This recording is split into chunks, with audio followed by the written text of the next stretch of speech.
Another product claiming to magically fix the sound problems in your studio. Really? Well, yeah, and you're going to want to check this one out because this changes the game completely.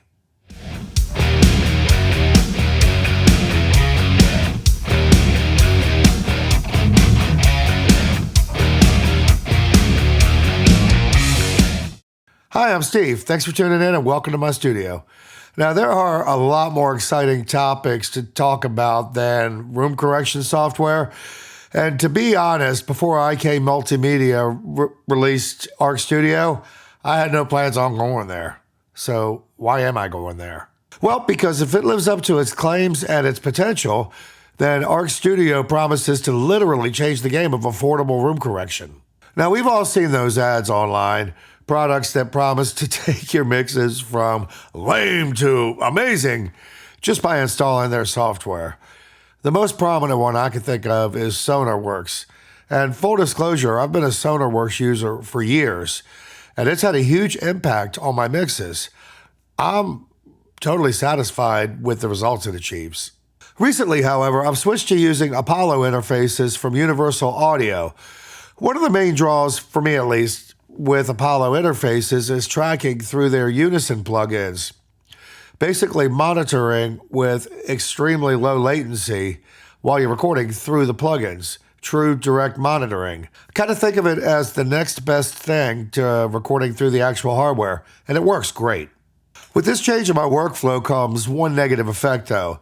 If I'm dialing in guitar sounds or vocal sounds or anything while direct monitoring, I lose the ability to hear it through my room correction software. So that great guitar sound that I spent all that time dialing in, once the room correction software hits it, or I listen to it in my car, well, that great guitar sound ain't so great no more. So how does Arc Studio solve this problem? Well, one word: hardware. This box here lives between your interface and your monitors, or in my case, between the interface and my monitor controller. Simple XLR connectors, got a USB connector for uploading EQ curves, power connector, and one button to turn the correction on and off. And it operates completely independently of your computer.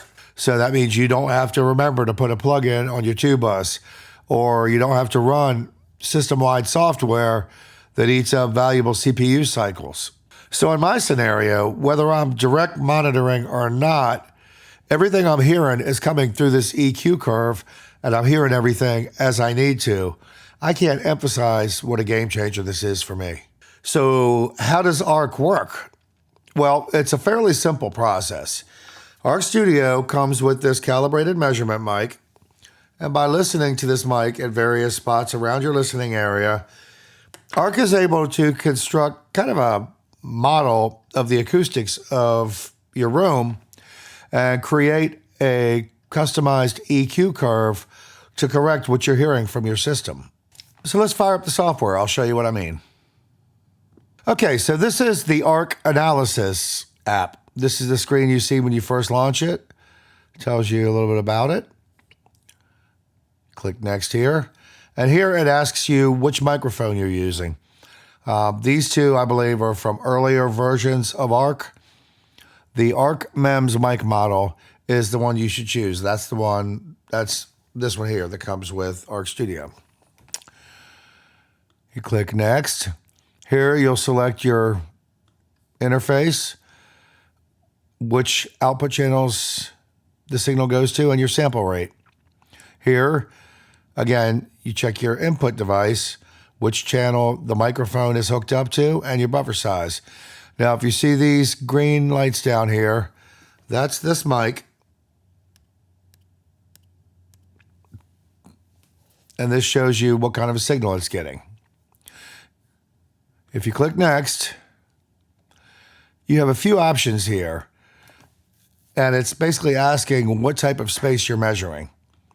So Project Studio would be like a little bedroom studio where you have a very small area with your speakers on your desk right in front of you.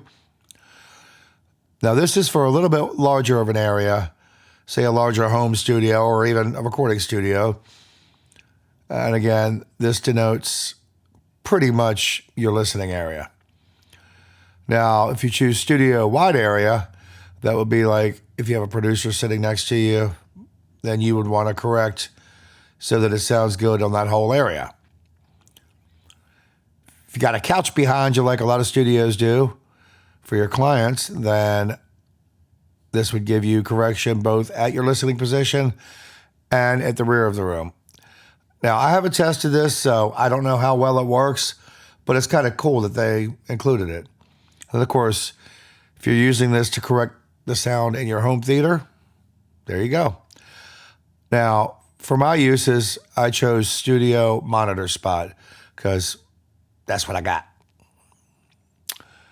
Choose next, and it tells you a little bit here about where to position the ARC microphone.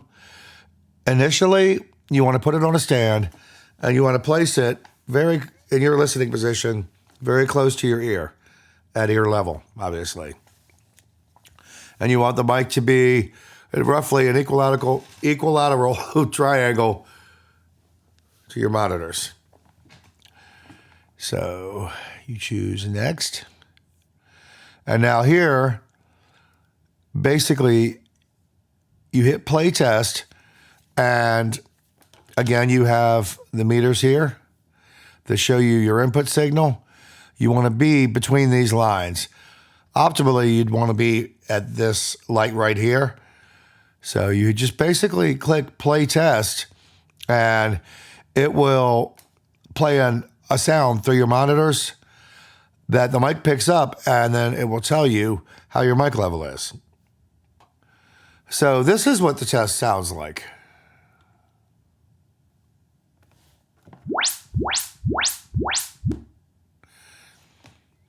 Now, for me, I ran it quick because my levels are set very well because I did this last night. Yeah, I cheated. Anyway, you hit next. Now here, you can choose whether you want to measure 21 points or 7 points. If you're, say, at a guest studio, a studio you don't normally work at, but you want to correct it a little bit, then choose your 7 points here. If you choose 21 points, it will listen at 7 points at 3 different heights, different levels. The first level will be roughly 6 inches below your ear level. Second level will be right at ear level. And then third level will be roughly 6 inches above ear level. For each level, it runs 7 analysis points. And here it explains that to you. From here, you choose Measure Layer 1. It gives you a little warning. If you are using Arc Studio, turn off the correction before you start it, which makes sense. Duh. Anyway, you hit OK, and it asks you to capture the point. Now, if you look over here, you'll see the various points. It starts right at your listening position, then to number 2, number 3, number 4, number 5, number 6, and number 7. Now, it's kind of a lengthy process, so I'm not going to run through it right now.